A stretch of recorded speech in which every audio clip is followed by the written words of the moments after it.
দুটি বিষয় নিয়ে আমি আপনাদের মাধ্যমে রাজ্যের জনগণ এবং সংশ্লিষ্ট সকলের দৃষ্টি আকর্ষণ করছি।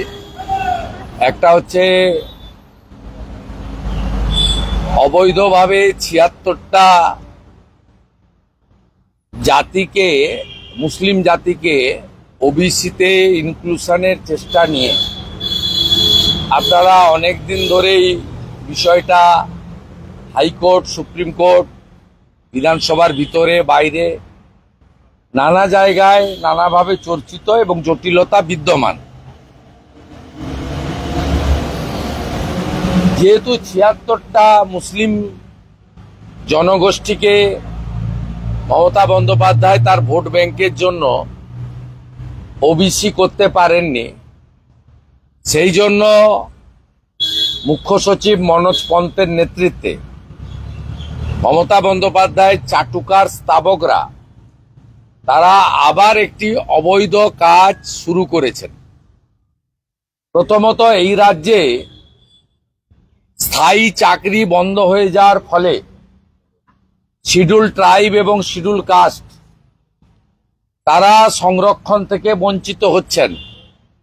আদিবাসী সমাজ এবং তফসিলি জাতি সমাজ, কারণ প্রায় কয়েক লক্ষ পোস্ট, পার্মানেন্ট পোস্টকে অ্যাবলিশ করা হয়েছে, তার বদলে ৭০-৮০ হাজার এই ১০-১২ বছরে কন্ট্রাকচুয়াল নেওয়া হয়েছে। অনেকটাই রাজ্য সরকার সরাসরি করেছেন, আবার অনেকটাই থার্ড পার্টির মাধ্যমে করেছেন, ওয়েবেল এবং বিভিন্ন এজেন্সির মাধ্যমে। সেখানে সংরক্ষণের নীতি মানা হয়নি। এর ফলে আদিবাসী সমাজ, যাদের দীর্ঘদিন ধরে স্বাধীনতার পরবর্তী সময় থেকে তারা চাকরিতে, শিক্ষায় সংরক্ষণ পেয়ে আসছেন, পশ্চিমবাংলার আদিবাসী সমাজ বঞ্চিত। শিডিউল কাস্ট তারাও একইভাবে বঞ্চিত। তাদের যে সংরক্ষণের পার্সেন্টেজ রয়েছে কন্ট্রাকচুয়াল, ক্যাজুয়াল, ডাইরেক্ট এবং থার্ড পার্টির ক্ষেত্রে তারাও একইভাবে বঞ্চিত। আপনারা দেখেছেন WBTC, West Bengal transport corporation, NBSTC, SBSTC, বিদ্যুৎ দপ্তর, বাংলা সহায়তা কেন্দ্র, সব মিলিয়ে ডাটা এন্ট্রি অপারেটর প্রায় ৭০-৮০ হাজার কন্ট্রাকচুয়াল হয়েছে। সেখানে আমাদের এসসি এসটিরা এবং ওবিসিরা, অরিজিনাল ওবিসিরা, এর সাথে এক্স সার্ভিসম্যান, এক্সাম্পট ক্যাটাগরি, 1% যারা ফিজিক্যালি চ্যালেঞ্জ, তারা সকলেই বঞ্চিত হয়েছেন। দ্বিতীয় পর্যায়ে মমতা বন্দ্যোপাধ্যায় সরকার এবং মমতা বন্দ্যোপাধ্যায় নিজে বঞ্চিত করেছেন ওবিসি হিন্দুদের। আমি বারে বারে বলেছি, মাহেশ্ব থেকে শুরু করে আমাদের যাদব, ঘোষ থেকে শুরু করে, কুর্মি থেকে শুরু করে, তিলি, তেলি, কামার, কুমোর, স্বর্ণকার, মালাকার, নাপিত থেকে শুরু করে যারা অরিজিনাল ওবিসি, বিশেষ করে ওবিসি হিন্দু, তাদেরকে তিনি বঞ্চিত করেছেন। মুসলিমদেরকে ওবিসি দিয়েছেন এবং ভারতবর্ষের কোনো রাজ্যে নেই ওবিসি এ এবং বি করে। এতে 98% মুসলিম ঢুকিয়েছেন, তাদের সংরক্ষণের পার্সেন্টেজ হচ্ছে 10%, আর বিতে ৭৬% মুসলিম ঢুকিয়েছেন, তাদের পার্সেন্টেজ হচ্ছে 7। হাইকোর্টে দীর্ঘদিন মামলা হয়েছে, হাইকোর্ট খারিজ করেছেন, তারপরে সুপ্রিম কোর্টে গেছে, সুপ্রিম কোর্টে স্টে পায়নি, সেসব ঘটনা আপনারা জানেন। এবং নতুন করে রিসার্ভে করেছিলেন অবৈধভাবে, চুপি চুপি, বিধানসভায় এসে চোরের মতো বলে ছুটে পালিয়ে গেছেন। আমাদের বলার সুযোগ দেয়নি, আলোচনা হয়নি, ডিভিশন হয়নি, কোনো মন্তব্য রেকর্ড করা হয়নি, লে অ্যান্ড আউট। স্পিকারও ওনার সঙ্গে ছুটে পালিয়ে গেছেন হাউস অ্যাডজন করে। আবার কোর্টে গিয়ে কিশোর দত্ত ইজি মিথ্যা কথা বলেছেন যে বিধানসভায় নাকি কেউ আপত্তি করেনি। এ তো গেল ওবিসি হিন্দুদের দুর্দশার কথা। এবারে ইডব্লিউএস ইকোনমিক্যালি উইকার সেকশন, আপনাকে যেমন যেন এসসি এসটি রিজার্ভেশন যেমন বাবা সাহেব আম্বেদকর পূজ্যপাত তার একমাত্র অবদান, ওবিসি সংরক্ষণ যেমন মন্ডল কমিশনের অবদান বিশ্বনাথ প্রতাপ সিং লালকৃষ্ণ আদবানীদের, ঠিক একইভাবে জেনারেল ক্যাটাগরিতে যারা অর্থনৈতিকভাবে দুর্বল তাদের জন্য 2019 সালের জানুয়ারি মাস থেকে আমাদের দেশের বর্তমান প্রধানমন্ত্রী নরেন্দ্র মোদীজি তিনি ইডব্লিউএস এ 10% সংরক্ষণ পার্লামেন্টে এনে করেন। যারা জেনারেল ক্যাটাগরি তারা এসসি এসটি ওবিসির মধ্যে পড়ছে না, তাদেরকে কিভাবে, তাদের মধ্যে যারা অর্থনৈতিক দুর্বল তাদেরকে কি করে শিক্ষা এবং কর্মসংস্থানের সংরক্ষণ দেওয়া যায় তার জন্য তিনি 10% করেছিলেন।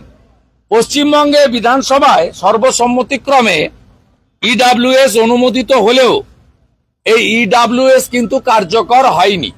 এমনকি পাবলিক সার্ভিস কমিশনেও এমনিতে নিয়োগ হয় না, বন্ধ। এরা করেছে যেহেতু রিসার্ভে করে মুসলমানদের নাম ঢোকানোর পরেও জাস্টিসরা ডিভিশন বেঞ্চ খারিজ করেছে, তাই এরা ইডব্লিউএস এ জেনারেল ক্যাটাগরিকে বঞ্চিত করার জন্য বেলদার মুসলিম, খোট্টা মুসলিম, মুসলিম সর্দার এই তিনটে ক্যাটাগরিকে ঢুকিয়ে দিয়েছেন ইডব্লিউএস। তার মানে প্রথমে এসসি এসটিকে বঞ্চিত করলেন, পরে ওবিসি হিন্দুদের বঞ্চিত করলেন, এখন জেনারেল ক্যাটাগরির যারা হিন্দু আছেন আপার কাস্ট কিন্তু ইকোনমিক্যালি উইক তাদের যে সংরক্ষণ সেখানে তাদেরকেও বঞ্চিত করে আপনি একটা ফর্ম ওয়েবসাইট দেখে নেবেন। ওয়েবসাইটের ফর্মে পরিষ্কারভাবে তিনি বলেছেন বেলদার মুসলিম, খোট্টা মুসলিম এবং মুসলিম সর্দার এইটাকে তিনি বলেছেন অ্যাপ্লাই করার জন্য। এই যে নাছড় বাঁধা হাই অ্যাপিচমেন্ট এবং এতে কার্যত হিন্দু এবং আদিবাসী এরা পশ্চিমবাংলায় এই সরকারের দ্বারা, এই ভয়ঙ্কর মুসলিম লীগ 2 সরকারের দ্বারা একেবারে বঞ্চিত। আমরা মুসলিমদের মধ্যে পিছিয়ে পড়া জনগোষ্ঠীকে ইতিমধ্যে ওবিসির যে জাতীয় তালিকা তাতে মুসলিমদের মধ্যে যারা অর্থনৈতিকভাবে পিছিয়ে পড়া এমন 27টা কমিউনিটি আছে, কিন্তু ইনি 100% কে দেবেন, কারণ উনার এই 30-32% ভোট খুব দরকার, এরা দেয় ভোট, তাই অবৈধভাবে এটা করেছেন। আমি আজকে মহামান্য রাজ্যপালকে লিখেছি সমূহ তথ্য দিয়ে, আমি আমার পাঠানো যে মেমোরান্ডাম মিডিয়া গ্রুপে দিয়ে দিচ্ছি, আপনারা ডিটেলসের মধ্য থেকে পেয়ে যাবেন। এই বিষয়টা আমার ছিল এবং আমি মনে করি জেনারেল ক্যাটাগরির যাদের বঞ্চিত করছেন এক্ষেত্রে বাৎসরিক 8 লক্ষ টাকা রোজগার হতে হবে এবং 2.5 কাঠা জমির মালিক হতে হবে, 2.5 কাঠা জমির নিচে এবং 8 লক্ষ টাকা ইনকাম। পরিষ্কার ভারত সরকারের ইডব্লিউএস এর গাইডলাইন আছে। আমি যারা এতে বঞ্চিত হচ্ছেন তাদেরকে বলবো আপনারা চাইলে আপনারা হাইকোর্টেও যেতে পারেন এবং যাওয়া উচিত। এছাড়াও কোনো মাননীয় উকিল সহ যারা সংবেদনশীল মানুষ তারাও ইডব্লিউএস এ ওবিসির মতো আবার যে বড় ঘোটালা, মমতা ব্যানার্জি ঘোটালাবাজ, একমাত্র এক চোখ বন্ধ থাকে শুধু কি করে মুসলিমদেরকে তোষণ করা যায়। তোষণ মানে চাকরি ফাকরি দেবে না, একটা চথা ধরাবে সার্টিফিকেটের। এইটার জন্য তিনি এই অপকর্মটা করেছেন, করার চেষ্টা করছেন।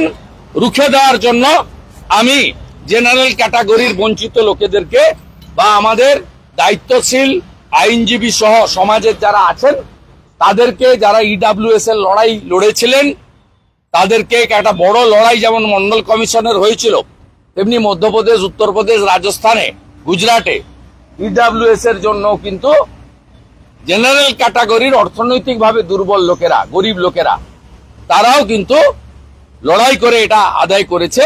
এবং এসসি এসটি রিজার্ভেশনের রূপকার যদি বাবা সাহেব আম্বেদকর হয়ে থাকেন, মন্ডল কমিশনের রূপকার যদি বিশ্বনাথ প্রতাপ সিং, রাজকৃষ্ণ আদবানি হয়ে থাকেন, ইডব্লিউএস এর রূপকার কিন্তু নরেন্দ্র দামোদর দাস মোদীজি।